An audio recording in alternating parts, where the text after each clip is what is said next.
లోకేష్ గారు ఇక్కడ లేరు. దుబాయ్లో పాకిస్తాన్ ఇండియా క్రికెట్ కూలింగ్ గ్లాసులు వేసుకొని కలర్ఫుల్గా చూస్తున్నాడు. అంటే వీళ్ళకి ప్రజలంటే గౌరవం లేదు, ప్రజలంటే అభిమానం లేదు. రైతులైనా, విద్యార్థులైనా, మహిళలైనా ఎవరినైనా అవలీలగా మోసం చేసేస్తాం, ఎవడు మమ్మల్ని అడగడు అన్న విధంగా ముందుకు వెళ్తున్నారు.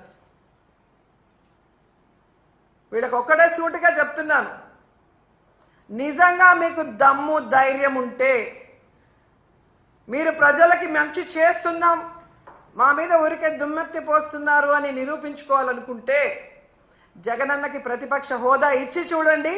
జగనన్న అసెంబ్లీకి వస్తారు. గత ప్రభుత్వంలో జగనన్న ఏం హామీలు ఇచ్చారు, ఏం నెరవేర్చారు, ఈ రాష్ట్రాన్ని ఎలా అభివృద్ధి వైపుకు నడిపించారు, ఈరోజు మీరు ఎన్నికల్లో ఏం హామీ ఇచ్చారు, ఈ 9 నెలల కాలంలో 1,00,000 కోట్లకు పైగా ఎలా అప్పులు చేసి రాష్ట్రాన్ని అప్పుల్లో ముంచేస్తూ ప్రజలకి ఒక్క హామీని కూడా నెరవేర్చకుండా ఇంకా అప్పులు కావాలని ఎలా ప్రయత్నాలు చేస్తున్నారు, ప్రజల్ని ఎట్లా మోసం చేస్తున్నారు అనేది ప్రజలకు తెలిసేలాగా మాట్లాడతారు. లేదు మేము జగన్ని రానివ్వము అంటే మేము ప్రజల మధ్యకు వెళ్ళి ప్రజలతో కలిసి పోరాటం చేసి మీ అవినీతిని, మీ తప్పుల్ని ఎండగట్టి మీ మెడలు వంచి ప్రజలతోనే మిమ్మల్ని తరిమి కొట్టిస్తామని కూడా ఈ సందర్భంగా తెలియజేసుకుంటున్నాం.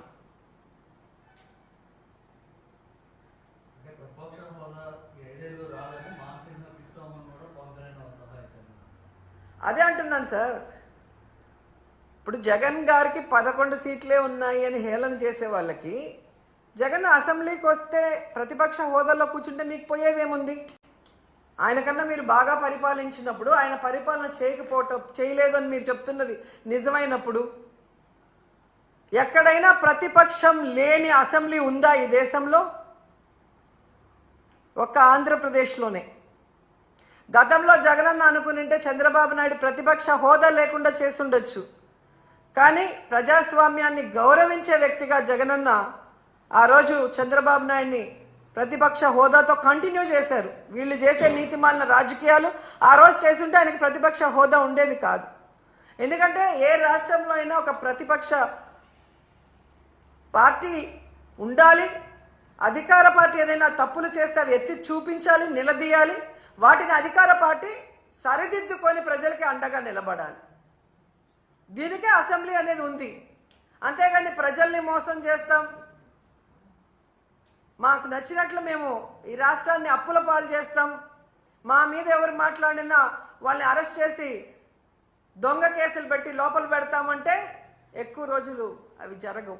ఎందుకంటే మీరు ఒకే విషయం చూడండి, మిర్చి రైతులు నష్టపోతున్నారు మద్దతు ధర లేక. ఎవరు వెళ్ళారండి అక్కడికి? జగన్మోహన్ రెడ్డి గారు వెళ్ళారు. జగనన్న వెళ్ళి నిలదీసిన తర్వాతే ప్రభుత్వం కదిలింది.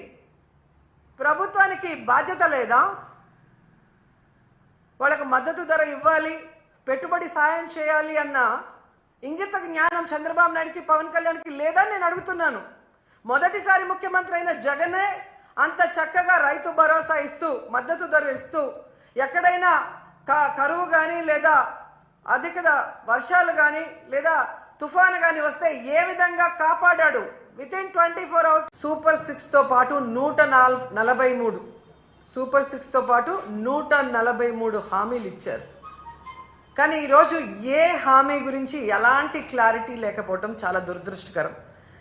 ఎందుకంటే ఎప్పుడూ కూడా బడ్జెట్ ప్రసంగం అనగానే మెజారిటీ విద్యారంగం, వైద్య రంగం, వ్యవసాయ రంగం, ఇరిగేషన్, వీటి మీద ఎలాంటి కమిట్మెంట్తో, ఎలాంటి లక్ష్యాలతో, దేనికి ప్రాధాన్యత ఏ విధంగా ఇస్తున్నారో చెప్తారు.